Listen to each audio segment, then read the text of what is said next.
Queridos irmãos, queridas irmãs, então agora nós vamos dar sequência no vídeo 384.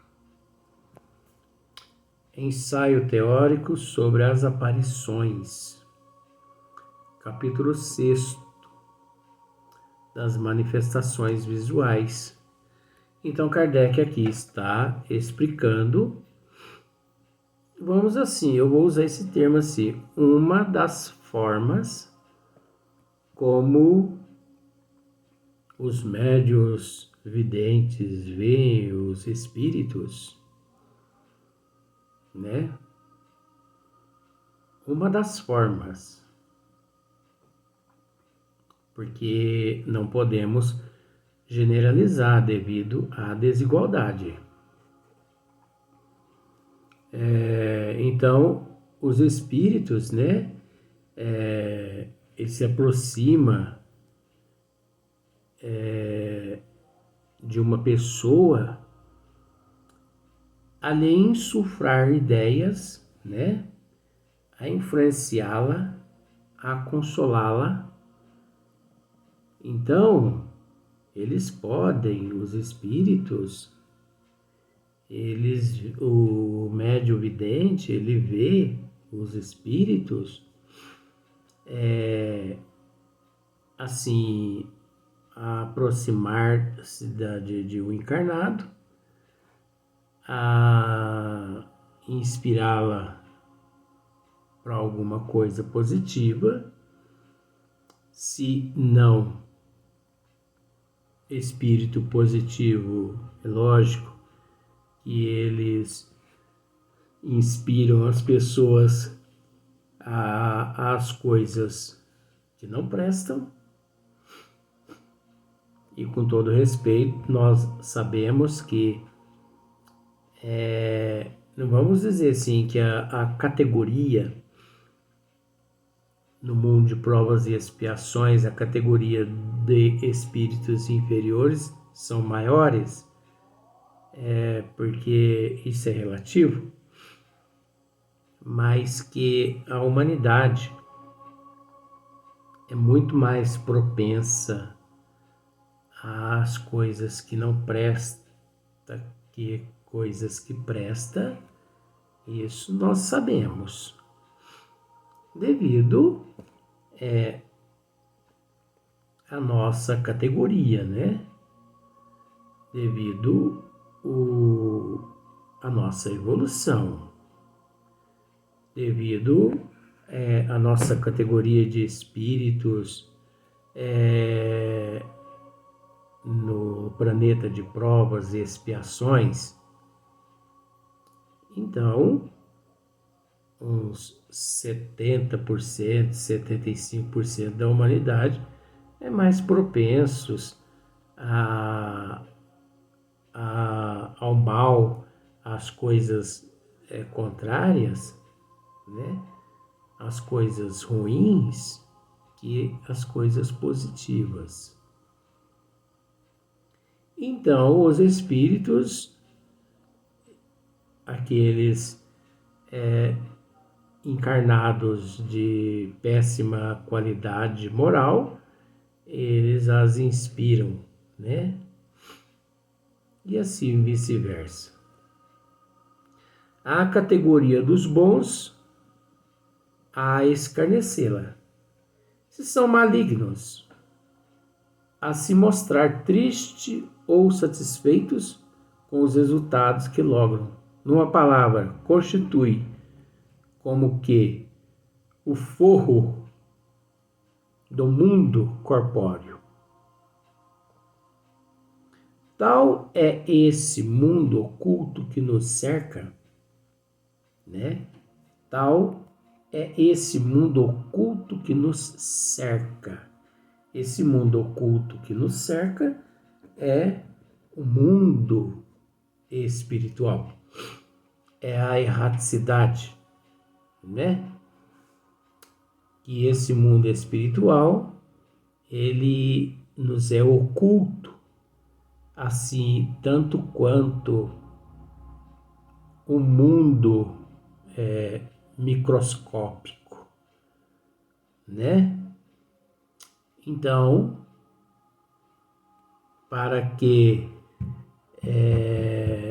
logremos êxito em vasculhar o mundo microscópico, nós necessitamos do microscópio para enxergar o mundo oculto que nos cerca. Nós necessitamos dos médiuns videntes e assim por diante, né? Então é esse mundo oculto que nos cerca, dentro do qual vivemos sem o percebermos, né? Vivemos sem o percebermos, porque ele é assim tão natural, ele é assim tão imperceptível que nós vivemos sem o percebê-lo. Porque observa para você ver uma coisa, se não fosse o microscópico, nós não teríamos conhecimento do mundo micro, né? Nós não teríamos conhecimento do micro. Se não fosse o microscópio, nós não teríamos conhecimento dos micróbios, das bactérias, dos vírus. Não teríamos conhecimento. Jamais. Mas você observa também que se não fosse os médiuns videntes, nós não teríamos conhecimento também dos espíritos, vamos assim dizer, desse mundo oculto que vive, que existe paralelo ou junto a nós da erraticidade, que é a erraticidade. É lógico que não se constata o mundo oculto, o mundo espiritual, não é constatado só através, os espíritos não são constatados apenas através da vidência, e sim através de milhões de outras formas, as quais, como eles se manifestam, mas através da vidência é que nós podemos visualizá-los, deparando com a sua forma. E ao deparar com a sua forma, nós podemos descrevê-los. E ao descrevê-los, temos a nítida certeza de que estamos lidando com seres inteligentes, com seres que já habitaram ao corpo físico, que já estiveram um dia no corpo físico, aqui na Terra, reencarnado, né? Então, ver é uma coisa. Agora, apalpar é outra coisa. Então, entre ver e apalpar, é melhor ver. Mas ver com conhecimento de causa. Porque se você vê sem conhecimento de causa, você pode ser mistificado, que é o que nós mais temos conhecimento de que isso existe. Tal é esse mundo oculto que nos cerca, dentro do qual vivemos sem o percebermos, como vivemos também sem darmos por isso, em meio das miríades de seres do mundo microscópico. Olha só para você ver. O microscópio nos revelou o mundo dos infinitamente pequenos, de cuja existência não suspeitávamos.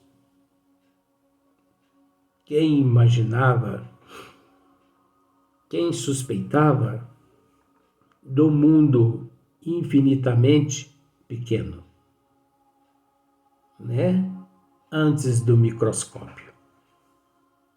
Então, a mesma forma é o Espiritismo. O Espiritismo, com auxílio dos médiuns videntes, nos revelou o mundo dos espíritos, que por seu lado também constitui uma das forças ativas da natureza.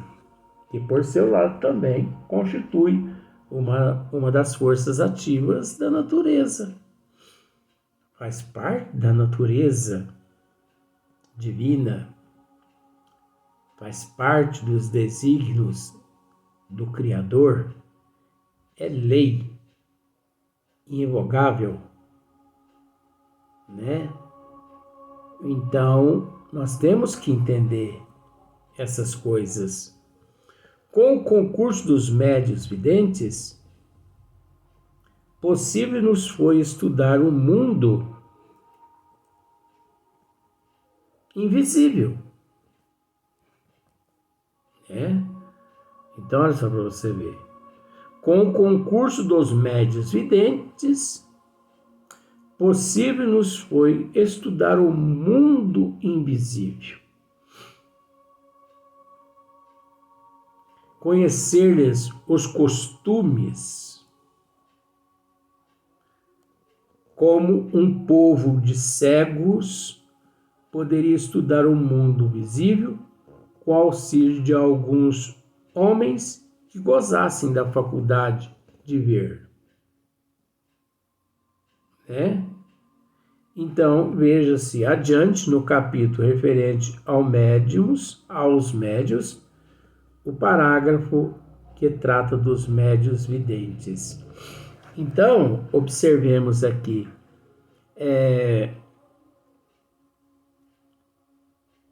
com o concurso dos médiuns videntes, possível nos foi estudar o mundo invisível. É óbvio, uma particularidade, né? Conhecer-lhes os costumes, porque até então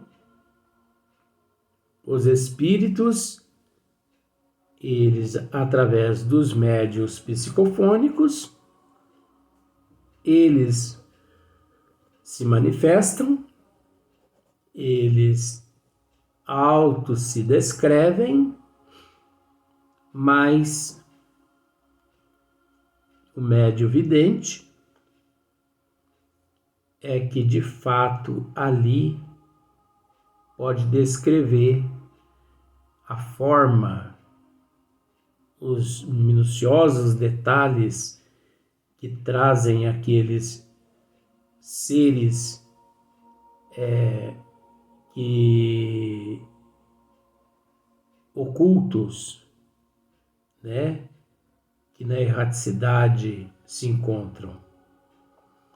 Como um povo de cegos poderia estudar o mundo visível com o auxílio de alguns homens que gozassem da faculdade de ver, né? Como um povo de cegos. Conhecer-lhes os costumes, como um povo de cegos poderia estudar o mundo visível com o auxílio de alguns homens que gozassem da faculdade de ver. Então, é natural que, através dos médiuns videntes, pode-se estudar um pouco mais esses seres que se encontram na erraticidade, no mundo espiritual. Porque por mais que, como já dissemos, os espíritos já se manifestaram e se manifestam através de milhares de formas, mas só aqueles que podem visualizá-los através da vidência é que pode descrevê-los. Então, olha a seriedade, a responsabilidade. É lógico que todos os dons mediúnicos são desenvolvidos, mas Erasto, né? Ele nos orienta no Livro dos Médiuns que é aconselhável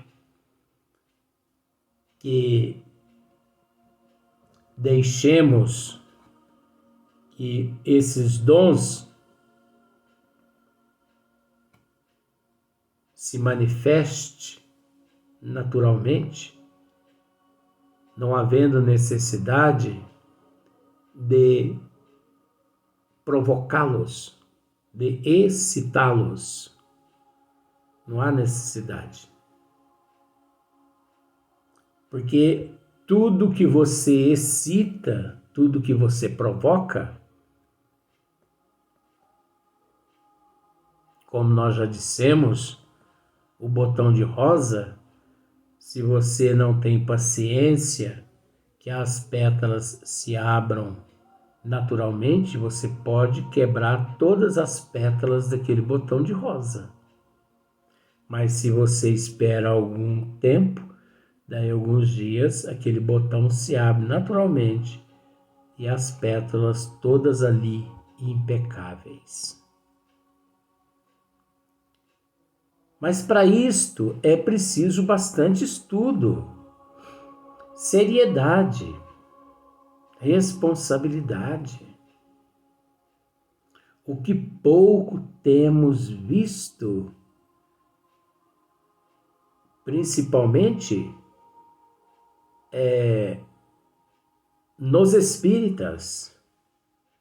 Quantos milhões de espíritas que se dizem espíritas, mas que não são espíritas? Quantos milhões de espíritas têm transformado o espiritismo, não vou dizer o espiritismo, mas têm transformado a doutrina dos espíritos numa fábrica de dinheiro. É um absurdo quando você depara com alguns sites que deveria ser assim de graça à humanidade, porque a humanidade ela paga para nascer. E durante 80 anos, se vive 80 anos, ela paga para viver e depois ela paga para morrer, paga para desencarnar. Então, o que de graça recebemos, de graça nós temos que oferecer ao público. Nós temos que instruir, passar adiante de graça. Então, muito relacionado à falta de cultura, à falta de conhecimento, relacionado ao comércio, principalmente dentro da doutrina dos espíritos. Quantos sites vemos que para você assistir isso você tem que filiar-se e você tem que contribuir. É 20%, 30%. É engraçado, né, que os espíritas, vamos dizer assim, com todo respeito, né? Apedreja, apedreja, apedreja, apedreja o dízimo dos católicos, dos evangélicos. Mas muitos espíritas estão no mesmo caminho que os evangélicos, né? Só que de uma forma assim diferente. Tem evangélicos que pedem assim, escancaradamente. Agora, eu tenho visto espíritas com sites para você assistir os programas deles. Você filia-se ao programa e você paga 30%, não sei o que lá, por mês para você assistir, ter aquele canal aberto daquele programa. Isso aí não é o mesmo dízimo, não? Isso não é o mesmo dízimo? Jesus, por um acaso, cobrou alguma coisa do que ele fez aqui na terra? O que de graça recebemos, de graça devemos passar adiante? Eu não estou conseguindo compreender a humanidade aqui na terra, mas não. Não estou. Não seria não estou, Luiz? Não. Não estou. É uma coisa assim, né? É como aquela historinha. Tem uma historinha que o tigre... Você é capaz que conhece a historinha. O tigre e o burro estavam discutindo, né? O tigre e o burro estavam discutindo. O burro dizendo que a grama era azul e o tigre dizendo que a grama era verde. E eles brigaram. Resolveram levar esse assunto ao conhecimento do rei. E o burro já entrou né, no estabelecimento dizendo do rei Leão: o rei Leão, pode condenar o tigre aqui. Mas por quê? Eu disse a ele que a grama é azul e ele teima comigo que a grama é verde. Eu não estou certo? O leão disse: condenado, absolvido. Vamos absolver o burro. Vai embora, burro. Vai ver em paz. Aí o tigre ali perto do leão, né, teve uma conversa amistosa com ele, com o leão. Mas, meu rei, o senhor sabe que a grama é verde. Por que o senhor me condenou e o senhor, né, absolveu o burro? Eu condenei você porque de fato você é burro. Você é que é o burro. Porque você, sabendo que a grama é verde, você não tinha que discutir com o burro. Então, o fato de você discutir, o fato de você debater com o burro, mostra o quanto você é burro. Então, nós estamos vivendo aqui na Terra mais ou menos desse jeito, sabe? É triste dizer isso, mas a desinformação